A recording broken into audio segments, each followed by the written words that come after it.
Shabbos, everyone. Today is January 17th, Friday. Right now, the solar and the lunar calendars are lined up, so it is also the 17th of the lunar month of Tevet. The 17th means the full moon is just passed, and right now the moon is at 85%. It's in a waning gibbous stage. Exciting thing tonight is if you can get outside, try to get outside before 9 or earlier is even better. If the skies are clear, we should be able to see the moon, Venus, Mars, Jupiter, and Saturn in the sky. Today, also, the Willamette River is flowing at 46,700 cubic feet per second, which means that it is flowing just about average for the yearly for this date in the year. This week's parasha is Shemot, the first chapter in the book of Exodus, the book of Shemot. So the Torah tells the story about the Israelites in Mitzrayim. At the end of Genesis, they went down to Egypt. Now the Israelites are living in Egypt. So there the Torah says that Joseph died and all his brothers and that entire generation. But the Israelites were fertile and prolific. They multiplied and increased greatly so that the land was filled with them. So, Uvnei Yisrael paru v'yishatzu v'yirbu v'yatzmu b'ma'od ma'od v'timaleh ha'aretz otam. And then a new king arose over Egypt, over Mitzrayim, who did not know Joseph, did not know that whole generation. And he said to his people, "Look, the Israelite people are too numerous for us. Let us deal shrewdly with them so that they may not increase. Otherwise, in the event of war, they may join our enemies in fighting against us and rise up from the ground." So they set taskmasters over them. The Egyptians set taskmasters over the Israelites to oppress them with forced labor, and the Israelites built garrison cities for Pharaoh, Pitom and Ramses. But, it says, the more they were oppressed, the more the Israelites increased and spread out, so that the Mitzrayim, the Egyptians, came to dread the Israelites. V'cha'asher ya'anu oto, kein yirbeh v'chein yifrotz, vayakutzu mipnei b'nei Yisrael. The language that's used there describing the Israelites' great increase in population and the power that they then have because of their numbers very much echoes the first few chapters of the book of Genesis. So, for example, in the book of Genesis, God said, "Let the waters bring forth swarms of living creature and birds that fly above the earth across the sky, across the expanse of the sky."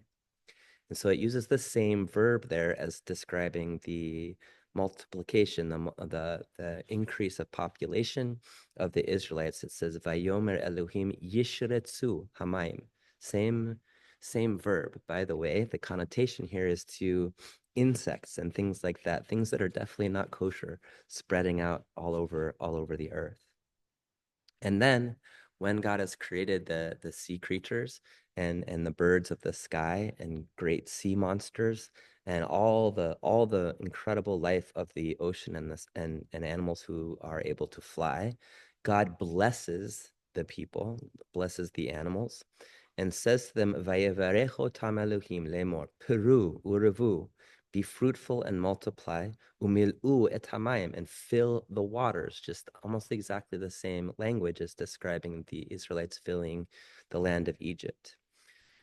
Fill the water, bayamim v'ha'ov yerev ba'aretz, and let the birds increase on the earth. The structure of that sentence is almost exactly the same as the one as those ones that we just read. The vocabulary word is very similar of what we just read. There's a big difference here, though, in that the verse in Exodus and Shemot says that the more the Israelites were oppressed, the more they multiplied and increased. So there are some beautiful stories about how did that happen under the conditions? How and why did it happen that the Israelite population increased so vastly? There's one story from the Talmud about Miriam. Miriam is the sister of Moshe, the sister of Aharon. So they have the same parents, Amram and Yocheved.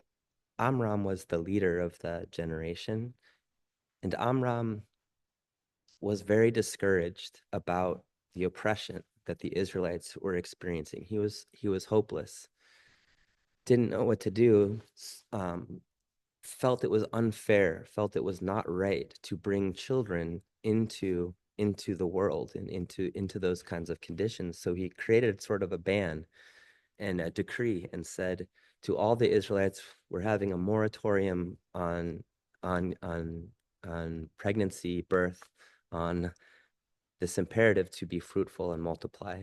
It's just not right to the kids. Amram goes to Miriam, his daughter, who is already known as a prophetess, and asks her advice. So Miriam says, Father, your decree is harsher than Pharaoh's decree. So Pharaoh only decreed with regard to males. Pharaoh had heard this story about how a male was going to be born that would redeem the Israelites from Mitzrayim and leave Egypt bereft. Pharaoh just decreed, get rid of male children, male Israelite children. But you, Amram, you, father, you have made a decree against both males and females. No children will be born at all. Additionally, Pharaoh decreed to kill the children only in this world, but you decreed in this world and the world to come. You're not even giving these souls the right to go on to the eternal life. And so Miriam continues also, Pharaoh's decree is wicked. There's no question. However, it's not clear whether that decree is going to be fulfilled or not. And it is uncertain if his decree will be fulfilled. You, however, Amram, father, are a righteous person, and as such, your decrees will certainly be fulfilled. As it is stated with regard to the righteous, you shall also decree a thing, and it shall be established unto you. So Amram accepts his daughter's words and arose and brought back. Really means like he actually told all the men of Israel to divorce their wives so that they were not, presumably, that would prevent procreation. So he went out and took his wife Yocheved back as a wife and commanded that everyone take their wives back and get back to it. So Miriam saves the day. Miriam saves the day by convincing her father there is value in life. There is a value in giving life. There, even when the conditions seem awful, there is something epigraphic about about the mitzvah of procreation. So let me explain what an epigraph is. An epigraph is a phrase or a clip from a poem that appears at the beginning of a chapter that sort of sets up the thematic material for the entire chapter. In Genesis, when God blesses the animals of the sea and the birds of the sky, and later the animals of the land and human beings, saying Peru urvu, be fruitful and multiply. There it's a blessing. There it's a blessing. This is what it means to be in the flow of life, is to be part of the conditions that increase life and that nurture the conditions for the life thriving. That's what it means. That's the epigraph. It turns out it's also the first mitzvah given in the Torah. The first mitzvah is given to Noah after the flood. And Noah similarly is given this blessing, peru urvu, be fruitful and multiply. But where it says it in Noah and to Noah, it's more specifically a commandment. So now the people, the human beings of earth are being told, no, it's a mitzvah. You must be fruitful and multiply. In the tradition, in the Jewish tradition, what this means in terms of children is that uh, the minimum is two children. The minimum is two children. We would say, in modern language, we would say having two children is zero growth. There's no population growth if everyone's having two children or less. If you are, if however you are having more children, then you are involved with increasing with pru or vu, being fruitful and multiplying and filling the earth. However, there's a beautiful teaching by Rabbi Levi Yitzchak of Berdichev, where he reminds us that there is another kind of um, offspring that you can have, which is the offspring done through procreative, generative, collaborative acts that are not sexual at all, don't involve procreation of human beings at all. So it can have to do with your art form, with your work as a teacher, with the role that you play in friendship and so forth. So there are many other ways to be generative of life and to be part of the work of creating and fostering the conditions under which life thrives without it having to directly apply to procreation.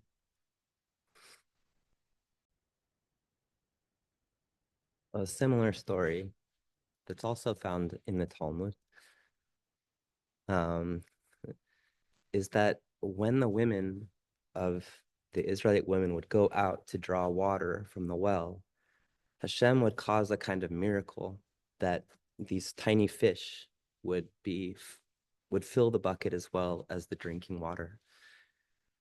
And the women would go home and put two pots on the stove, one to cook the fish and one for the water. And meanwhile, the men, the husbands were and the husbands were out in the fields doing this backbreaking work of slavery, this harsh oppression of the Egyptians, and they had become hopeless. So they again, the story is like how the lack of dignity, the humiliation, the discouragement of the conditions of life made it so that they not only didn't want to have children, they didn't really have the energy to procreate. So, um, so the question was like the husbands couldn't even look their wives in the eye. They were humiliated and broken.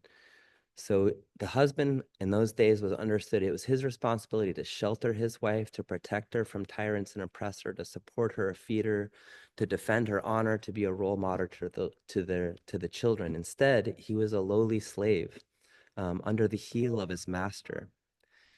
So he avoided sex. The men avoided sex.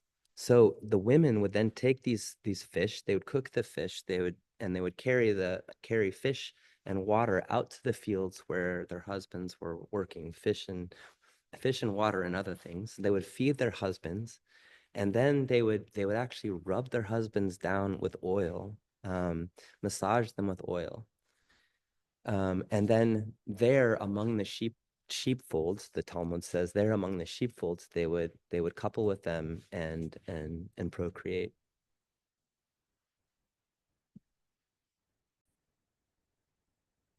And finally, a similar midrash that I've never quite figured out what to do with. So if you figure out what this means, let me know. But another one was that the women knew that their husbands were depressed and not didn't want to procreate, didn't want to have children. Um, apparently didn't even want to go through the motions. So the women would go out into the fields again, carrying their mirrors. And they would lay down amongst the furrows with their husband and they would look at themselves. The women would look at themselves in the mirror and say, I'm more beautiful than you. I'm more beautiful than you. and somehow this was arousing. It was attractive, and they would end up again there in the fields between the in the furrows of the fields. They would have sex and have children. Ooh, the story goes on from there about the women giving birth. That's amazing. I'll tell that story some other time. So it struck me this week something fascinating about these stories about the women. Obviously, anytime you have women appear in such stories, they're playing very traditional domestic kind of roles. There are stereotypes there and gender essentialism and all kinds of things going on there. So let's make note of that, but also let's hear the story. Let's just hear the story. And one of the things that's amazing is that Miriam and the women of Israel are praised actually by our sages as being sort of responsible for the redemption of the Israelites from going out of Egypt. And in these stories, when you think about the faith that it takes, the chutzpah that it takes to have children, to bring life into the world, especially during times when the conditions are not, they don't feel very optimistic, they don't feel safe. The level of chutzpah and emunah that often takes, particularly for women, right, is really striking. It's unbelievable. It's like it blows my mind that people choose to have children, and so often what people describe when they want to have children is this sort of innate, instinctual desire. So Rachel, for example, when she has trouble having children, she says that she feels dead unless she can give birth to, unless she can give birth to a child. This is fascinating to me because this week it suddenly connected to me that we call the first woman on the planet, according to the story in Genesis, we call her Chava. Why is she called Chava? Because she is Em Kol Chai, because she is the source of all life. That means connecting the word Chava to the word Chaya, to the word life, to the word life. Later on in the book of Exodus, in fact, the Hebrew midwives actually refer to the women as chayot, as like animals.